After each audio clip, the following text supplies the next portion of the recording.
I'm Jessica Rose from the London Jewellery School, and today I want to talk to you about how to grow your jewellery business. In particular, I want to share with you a really interesting tool that I have used in the past and still use to this day to kind of think about strategically where things are going in my business and how I can plan for the future. And it was shown to me by someone a few years ago, and I was really grateful for it because it was a way of kind of laying out on one page the 3-year plan for what I'm going to do in my jewellery business. And it's ideal, this kind of tool, for someone who, if you've been running your jewellery business maybe for a year or so, and you've got an idea of, of what's involved, of what you can achieve, but perhaps you feel a bit stuck as to where to go next. And obviously planning is a great way to think about the future, think about what you want to achieve, what your goals are going to be, and then how you're going to actually break those down into kind of manageable chunks of what do I do today, what do I do tomorrow. So this tool is called the Orbit tool, and I have done some writing about it in the past, so you might have seen it, but I wanted to share it in a video to show you how I use it, and hopefully it'll be useful for you in your jewellery business. It's also useful for any business, and in fact it's kind of a useful planning tool for almost any area of life. So without further ado, I'm going to switch down and show you kind of my hands and what I'm doing. Okay, so I've got my pen and paper, and what I'm going to do first is just make 3 circles. So a smallish one in the middle, one on the outside, and last one right on the outside. And each of these circles represents a year, so I'm just going to put year 1, year 2 and year 3, and this is my Orbit tool. Great, so each of these represents a year in your business. So this is a 3-year Orbit tool for a 3-year plan for what you're going to do. And then I'm going to create some axes. So I'm going to keep this fairly simple and probably do 4 or 5 axes to start with. But on your one you could have as many as you like. And each one of these axes represents a particular area of your business that is important to you. So, for example, on my first axis I'm going to put collections, which relates to how many collections or pieces of jewellery I'm going to bring out. Then on my second one I might put something like online sales. So if this is a predominantly online jewellery business, that might be where your focus is at. If it was offline, it might be shops and galleries. And then down here I'm going to put marketing, because that is a crucial area in every jewellery business. And then I might put costs / finances, and finally I'm going to put staff or time, because in your jewellery business it might just be you, in which case it's all about how you divide up your time, or as it grows you might have members of staff as well. So you can choose anything you like for your different axes, but that's just some key points that are important. And then what I want to do is go through and fill out what I hope to achieve in each section. So I'll show you an example. So if we start with collections, in year 1 I might say I'm going to create 1 collection, and I might say that it's floral based. So that gives me an idea of what I'm doing.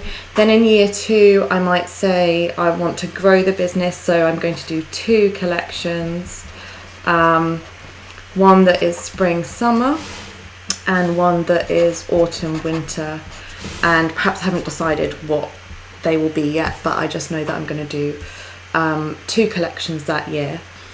And then I can look at the 3rd year and think about what I want to do in terms of collections that year. So I might say, well actually I've now got a total of 3 collections. It takes a lot of time to build them, so I'm just going to keep the 3 collections going, and perhaps bring out a small top-up collection or small top-up kind of range that's not perhaps a full collection. And I might try and work on some bespoke pieces in this year. So I am just making this up, but as you go through, you can have a think about what you want to do and how you'll be spending your time. You also might think about what other commitments you have and how that relates to what you're hoping to do. If you're really hoping to build a business and grow it, then you might want to be quite aggressive with plans for growth. Whereas if you know that you've got other things going on, it might be scaling down at some point. So then I move on to online sales, and sales is always quite a funny one because obviously we want as many sales as we can, so we could just, put any figures in. But one way that I like to do it is to think about, so in 3 years' time, what kind of revenue do I want to be getting for my jewellery business? So starting backwards. So let's say that in 3 years' time, I want to have £40,000 coming in, and then I look back and think, well, how can I get to that figure that I'm hoping to achieve? And I might say, well, last year in my jewellery business, it was maybe the first year, or I'm quite new, or second year, and I brought in 10,000. So I'd like to get to 40, but perhaps it's a bit ambitious to go too high in the second year. So I might say in the second year, I want to double my money to 20. Yeah, so I've made 10 last year, doubling it to 20, and then this is year 2. So between 20 and 40, I might say I'm planning to grow this year, so I'm going to put 30 in there. So that gives me some realistic targets in terms of growth that I want to achieve. And I can then cross-reference that with other things like, okay, so in order to go from 20 to 30,000, I have 2 collections instead of 1, so that gives more kind of product to work with. And then in year 3, I'm not growing my collections, so it might be more marketing that I need to work on in terms of growing the revenue that I get in. Then I can turn and look at the marketing section. So I'm writing to the left of the section that I'm in. And I might say that in year 1, I want to focus on Facebook ads, for example, and a blog, because I'm focusing on online sales. So I want to build up my online presence, and a Facebook ad is a great way because that's a paid method, and then the blog is more of your time, so it's kind of a mixture of the two. And then in year 2, I might say I'm going to continue with that, but as well I'm going to add on a new website, and I'm going to do some Google ads. And I'm also going to focus on perhaps having an external PR. So that's someone to help me with the PR, because I want to grow. And realistically, in order to grow, I need to be upping my marketing effort. Now, again, I'm not suggesting that this is a business model, but I'm just going through to show you the tools. And you might have a much larger page. Sometimes when I sit down and do this for my business, I have like a big A3 or even A2 one where I'm writing quite a lot more about what I want to do in each one. But I love this A4 page one for just trying out kind of little bits and pieces and getting a kind of overview of what I can achieve. So then year 3, so I might say, look, I want to up it again, want to grow even more, so I might continue with those things and also do some trade shows, so to try and work with some retailers, and then I might do some craft fair events, and I might also work on refining my online advertising.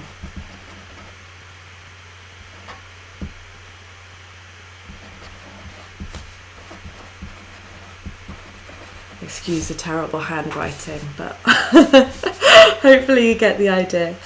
Okay, so that's my marketing, and I feel like that kind of fits in with everything. One of the great things about the Orbit tool is as you go along, you can cross-reference each year with each year and just see in one neat place how it all works. So coming to my costs, this one is something that I would encourage you to do a little bit more work outside of the Orbit tool as well, to think about what you spend your money on in your business, and what's realistic. But I might say that, this is my dream, this is what I'm planning. So if I am going to be bringing in a revenue of 20,000 in year one, I might say my maximum costs that I want to spend are 10,000. So it gives me a nice healthy profit of 10 as well. And I might continue that through and say I'm hoping to spend half of what I hope to get in revenue each year. So this would be 15,000 and this would be 40,000. Oh no, 20. Sorry, 20 is half of 40. Maths genius. So this is a goal. And that is really helpful to have a cost goal in your business, because what I can do is, as I'm forecasting, so when I'm looking at, can I afford an external PR? Can I afford the trade shows and craft fairs that I want to do? Obviously, it relates to some of this being accurate in terms of what income you're getting in. But this gives me a budget to work from, which means that I'm not just stabbing in the dark when I'm kind of doing my advertising and spending on things like marketing and buying new materials for collections, because I have some goals that I can work towards. So then finally I come to staff/time, and for that I might say, okay, so in year one it's just going to be me working, and then you might want to, within that me, define how many hours that you're able to work each week, and then I might say, okay, so in year two I am trying to grow, but I don't have massive revenue targets, so I'm not going to have a whole staff team, but it might be me doing full-time, whereas I might not have been perhaps full-time that year, and I might have someone in 1 day a week, and that might be our external PR or somebody to help with the marketing. So that's an example. And then in year three, I might say, well, actually looking at what I want to achieve in year three, I want to do lots of craft fairs and trade shows. Want to continue with my PR. I'm not building as many collections, so I'll have a bit more of my time available. So it might be me again working full time. And then I might go up to having someone 3 days a week, for example. So all of this, as I said, it's a fictional example, but I hope that you can see from it how you can really use this tool to think about your jewellery business and think about what you want to achieve. As I said, I know I found it so helpful, just in terms of kind of mapping out on a page what I can do. And once you've got all the sections filled in, you could go and work on different areas of them in more detail if you feel that you need more planning before you're ready to move to the next stage. And we've actually got some PDF versions of the Orbit tool to download. So if you have a look at the links below, then you can download a sheet, and that's really handy because I just print like a ton out, and if I make mistakes on them, I kind of just move on to the next one. Or sometimes I do different scenarios, so this may happen with my business if I take it in this direction, but if I choose to focus on this area, then this may happen. So do print a bunch of those off and have a go with them, or you can kind of just work on them on your computer, and if you're kind of able to use it in that way. So I think one of the things I like most about this tool is that, as I said, on one page you're able to see kind of all different aspects of your business and how they relate to each other. And as I said, it's not set in stone. It's not something that you have to decide everything that you're ever going to do on this one piece of paper. But it is a really exciting way to look at, okay, if I focus on marketing in this way, what will that mean for sales? And is this a realistic kind of frame of how my business is going to fit together? So I hope you found that to be useful. We have tons of resources over on the Jewellery School blog and the Jewellery School website, which is londonjewelleryschool.co.uk. And there's tons of free information on there for anyone setting up and building or growing a jewellery business. We also, if you haven't tried it already, have an online jewellery business distance learning pack, which is both delivered as a pack and also online. And that's with myself, Anna Campbell and Hayley Kruger. That's a course that we spent loads of time and energy developing, and it has hours of footage in all different areas of running a business, from marketing, finance, how to develop collections, getting into shops and galleries, endless amounts of stuff. So do go and check that out. I'll put the links on the video for that. And also I'd love to hear from you about your jewellery business and how it's going, anything that you have problems with, anything that we can support you with. So if you have a look below, our contact details are there, and we'd love to stay in touch.